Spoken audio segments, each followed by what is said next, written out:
Tí tăngយោធាអាចកំបាំងបំផុតចំនួន10កន្លែងដែលត្រូវបានគេកសាងឡើងនៅលើទឹកដីសហរដ្ឋអាមេរិកដោយសារតែមានការប្រជែងគ្នាខ្លាំងផ្នែកសន្តិសុខទីតាំងយោធាជាច្រើនត្រូវបានគេសាងសង់ឡើងទាំងនៅលើទឹកដីសហរដ្ឋអាមេរិកទាំងនៅទូទាំងពិភពលោក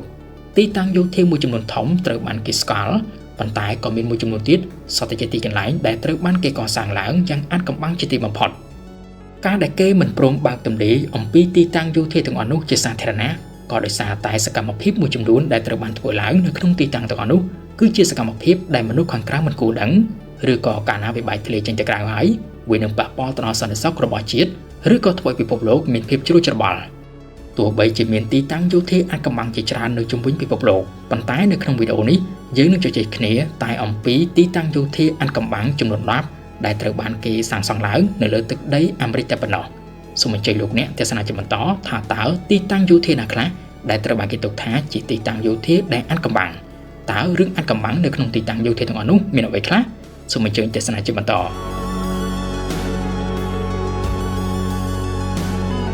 ទិញទំនិញស្រួលជាងមុនចំណេញជាងមុនត្រូវតែទិញជាមួយនឹង K-Store App by BizAdvisor ទីកន្លែងទី1មូលដ្ឋានក្រាំដី Raven Rock ទីតាំងយោធាដ៏អាថ៌កំបាំងនេះត្រូវបានគេកសាងឡើងនៅក្នុងភ្នំ Raven Rock ដែលមានទីតាំងនៅទីដាច់ស្រយាលនៅក្នុងរដ្ឋ Pennsylvania ក្បែរព្រំដែនរដ្ឋ Maryland របស់សហរដ្ឋអាមេរិកវាត្រូវបានគេឲ្យឈ្មោះថាមន្ទីរបញ្ចការក្រោមដីទីតាំងដ៏អាថ៌កំបាំងមួយនេះត្រូវបានគេកសាងឡើងនៅក្នុងទសវត្សរ៍ឆ្នាំ1950ពលគឺនៅអំឡុងសម័យកាលសង្គ្រាមត្រជាក់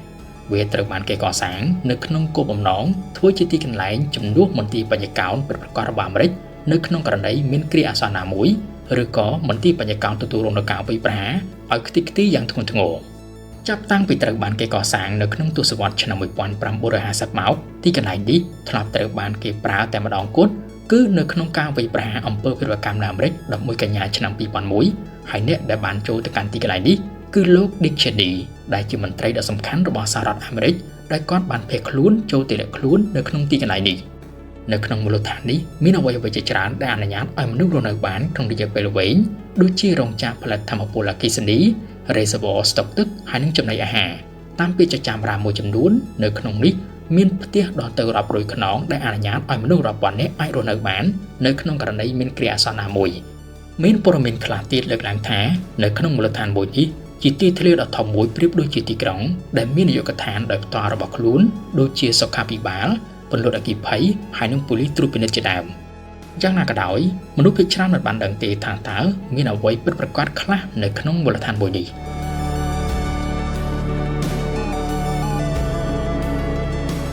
ទី2បន្ទាយ Fort Detrick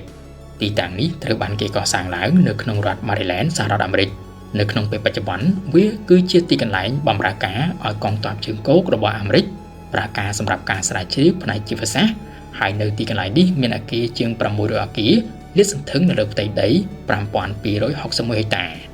នៅក្នុងពេលសប្តាហ៍នេះវាមិនសូវមានអាថ៌កំបាំងច្រើនដូចជាក្នុងអតីតកាលទេ Fort Detrick មានមនុស្សដឹងច្រើនយ៉ាងណាក៏ដោយវាគឺជាទីកន្លែងដែលមានការហាមឃាត់តឹងរ៉ឹងនៅក្នុងការចូលទៅហើយរឿងរ៉ាវដែលធ្លាប់កើតមាននៅក្នុងទីកន្លែងនេះជាច្រើនត្រូវបានគេលាក់បាំងបច្ចុប្បន្ននេះ Fort Detrick ត្រូវបានយោធារបស់អាមេរិកប្រើជាទីកន្លែងសិក្សាពិសោធន៍ទៅលើថ្នាំពុលហើយនិងថ្នាំបន្សាបក៏ដូចជាថ្នាំសម្រាប់ព្យាបាលទៅលើโรคរាតត្បាតនានាមុនពេលដែលវាក្លាយទៅជាទីកន្លែងពិសោធន៍ជីវសាស្ត្រសម្រាប់កងទ័ពជើងគោករបស់អាមេរិកនៅក្នុងពេលបច្ចុប្បន្ននេះនៅក្នុងអតីតកាលវាធ្លាប់ជាទីកន្លែងពិសោធន៍ដ៏សម្ងាត់មួយរបស់ CIA ដែលពិសោធន៍ទៅលើថ្នាំគីមីនិងការគ្រប់គ្រងទៅលើចិត្តសាស្ត្រមនុស្សនៅពេលចាប់ខ្លួនសត្រូវបាន CIA នឹងនាំយកអ្នកទោសទាំងអស់នោះមកកាន់ទីនេះដើម្បីធ្វើការពិសោធន៍ធ្វើទរណកម្មតាមបែបវិទ្យាសាស្ត្រនានាដើម្បីទទួលបានចម្លើយកម្មវិធីសួរចម្លើយរបស់ CIA នេះមានភាពប្រៃផ្សាយខ្លាំងណាស់ហើយត្រូវបានគេឲ្យឈ្មោះថា MK Ultra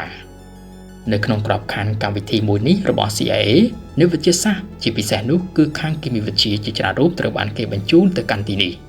រឿងអាស្រូវហើយនឹងរឿងប្រៃផ្សាយជាច្រើនបានកើតឡើងនៅក្នុងទីតាំងនេះក៏ប៉ុន្តែដើម្បីផលប្រយោជន៍ជាតិគេព្យាយាមលាក់បាំងរឿងនេះធ្វើឲ្យវាคล้ายទៅជាអាថ៌កំបាំងជារៀងរហូត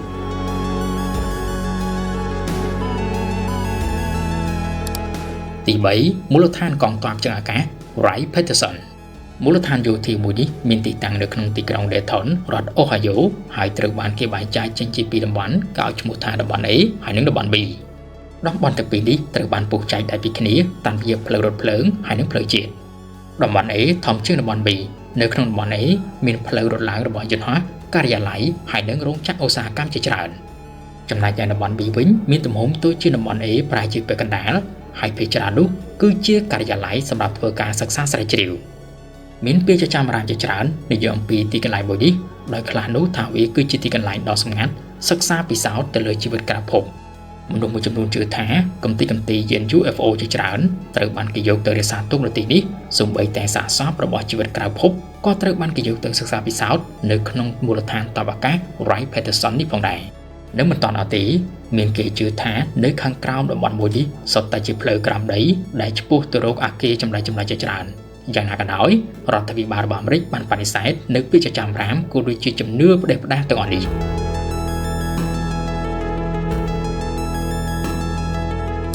ទី4មូលដ្ឋានក្រោមដីនៅភ្នំឆិនយ៉ែន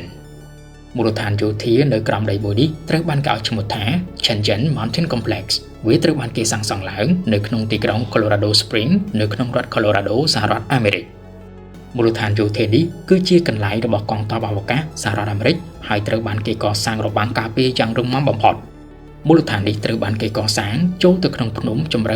762ម៉ែត្រហើយត្រូវបានគេជឿផងដែរថាសូម្បីតែគ្រាប់បែកនុយក្លេអ៊ែរក៏មិនអាចប៉ះពាល់ដល់អ្វីដែលស្ថិតនៅខាងក្នុងមូលដ្ឋាននេះបានផង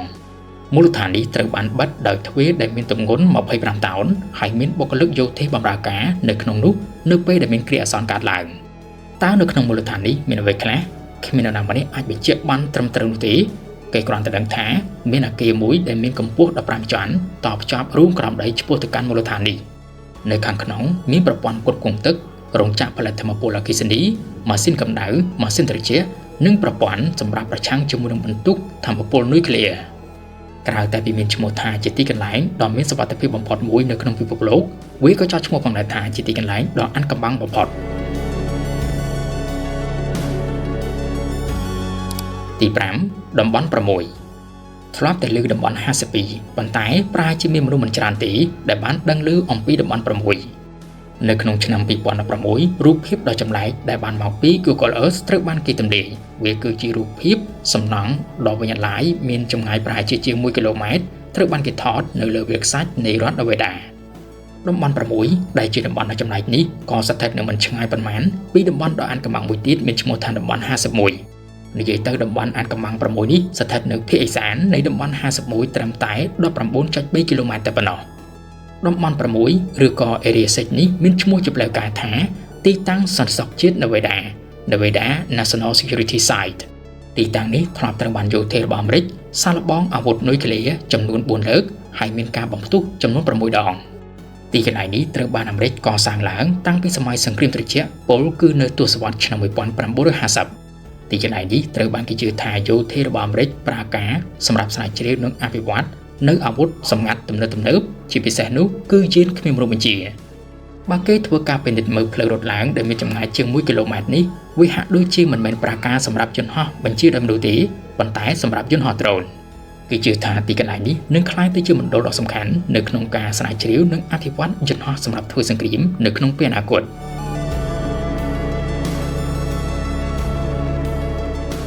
ទី6ទីតាំងយោធា Camp Peary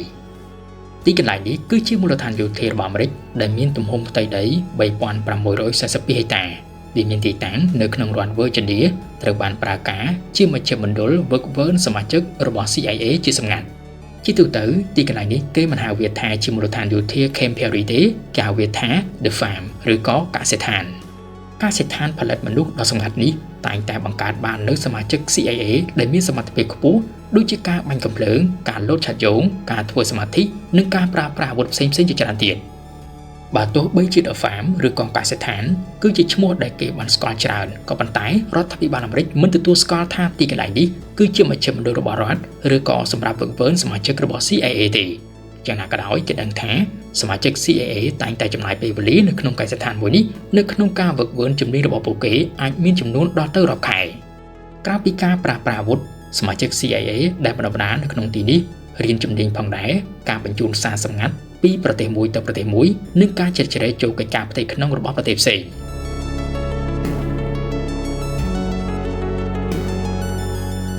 ទី7ទីតាំងសម្ងាត់ Heavy Point Defense Testing Activity ទីកន្លែងនេះត្រូវបានគេបង្កើតឡើងនៅអំឡុងសង្គ្រាមលោកលើកទី2មានទីតាំងនៅក្នុងរដ្ឋ North Carolina គឺជាទីកន្លែងសម្រាប់ស្រាវជ្រាវនិងអភិវឌ្ឍអាវុធបាញ់ប្រឆាំងជាមួយនឹងនាវាមួយទឹកយ៉ាងណាក៏ដោយចាប់តាំងពីទសវត្សរ៍ឆ្នាំ1960ទីតាំងយោធាមួយនេះត្រូវបានគេបំផ្លាញទៅជាទីកន្លែងសម្រាប់ធ្វើតែអាវុធសម្រាប់បណ្ដុះបណ្ដាលសមាជិក CIA FBI SEAL ហើយនិងអង្គភាពយោធាផ្សេងៗទៀតរបស់សហរដ្ឋអាមេរិក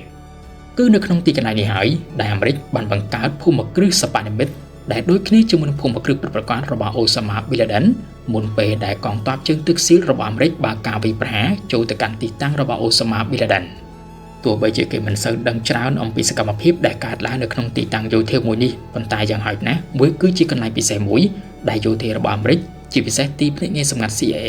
ប្រើប្រាស់ជាទីកន្លែងសម្រាប់ប្រឆាំងជាមួយនឹងក្រុមភេរវករអន្តរជាតិនៅក្រៅទឹកដីរបស់សហរដ្ឋអាមេរិកមុនពេលដែលយោធារបស់អាមេរិកបើកប្រតិបត្តិការយោធានៅក្រៅទឹកដីអាមេរិកនៅទីកន្លែងណាមួយពួកគេតែងតែប្រើប្រាស់ទីនេះនៅក្នុងការហ្វឹកហាត់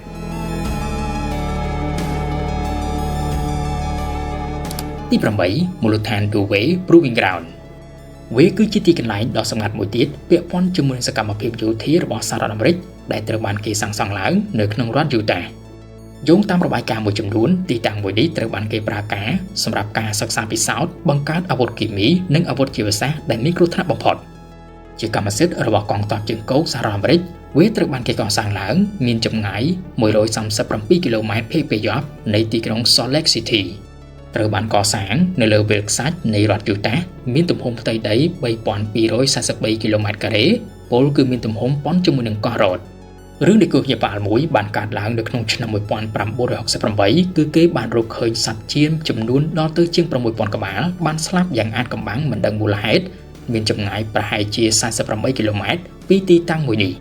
តាមការពិនិត្យសត្វចៀមទាំងអស់នោះបានស្លាប់ដោយសារតែសារធាតុគីមីពុលហើយហេតុការណ៍នេះត្រូវបានគេឲ្យឈ្មោះថា Dewey Ship Kill Incident តាមការសន្និដ្ឋានសត្វចៀមទាំងអស់នោះត្រូវបានគេចាប់យកទៅធ្វើពិសោធន៍អាវុធគីមីឬក៏អាវុធជីវសាស្ត្រវិញម្យ៉ាងប៉ុន្តែយោធារបស់អាមេរិកមិនដែលសារភាពចំពោះរឿងនេះទេ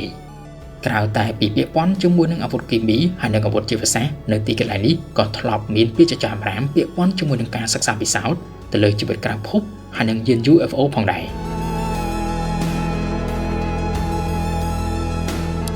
ទី9មូលដ្ឋានយោធា Fort Meade វាគឺជាមូលដ្ឋានរបស់ទីភ្នាក់ងារសន្តិសុខជាតិរបស់សហរដ្ឋអាមេរិកជាទូទៅគេហៅថា NSA មានទីតាំងនៅក្នុងទីក្រុង Fort Meade ក្នុងរដ្ឋ Maryland ដោយសារតែវាគឺជាទីកន្លែងនៃទីស្នាក់ការសំខាន់ៗរបស់អង្គភាពជាតិអាមេរិកដែលមានដូចជា United States Cyber Command, the Defense Courier Service ហើយនិង the Defense Information System Agency ដូច្នេះមានរឿងរ៉ាវអាថ៌កំបាំងជាច្រើនដែលបានកើតឡើងនៅទីនេះ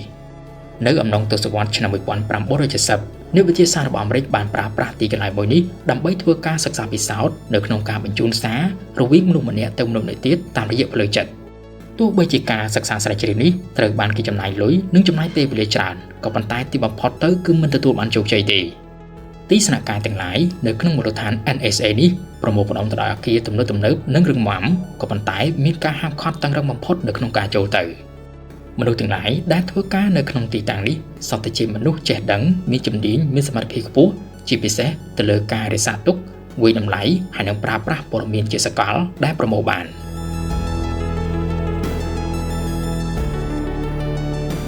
កន្លែងទី10មជ្ឈមណ្ឌល Mount Weather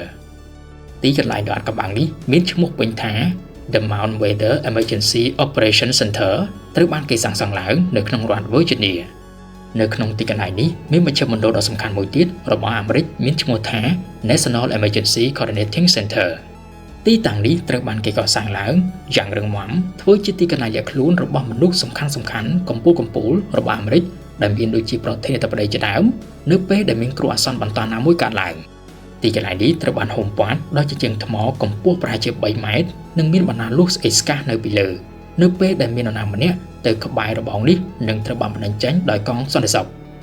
នៅផ្នែកខាងក្រោមនៃទីតាំងនេះមានអ្វីៗជាច្រើនដែលអនុញ្ញាតឲ្យមនុស្សរស់នៅបានក្នុងរយៈកាលវែងដូចជាប្រភពទឹករោងចក្រផលិតថាមពលអគ្គិសនី ទីកន្លែងស្តុកចំណីអាហារហើយនឹងអ្វីៗជាច្រើនទៀតទីកន្លែងនេះទើបតែត្រូវបានបែកធ្លាយគេដឹងជាសាធារណៈនៅក្នុងឆ្នាំ1974តែប៉ុណ្ណោះគឺនៅពេលដែលយន្តហោះមួយដែលមានឈ្មោះថា Boeing 727បានធ្លាក់ក្បែរនោះសូមអរគុណចំពោះការទស្សនារបស់លោកអ្នកតាំងពីដើមដល់ចប់ហើយយើងនឹងជួបគ្នានៅក្នុងវីដេអូក្រោយតើអ្នកនៅក្នុងសម័យ Dinosaur ឬ Gen Z សម័យ Dinosaur គេកាន់កាតសមាជិកនិងគូប៉ុងក្រដាសតែ Gen Z គេកាន់ K-Store App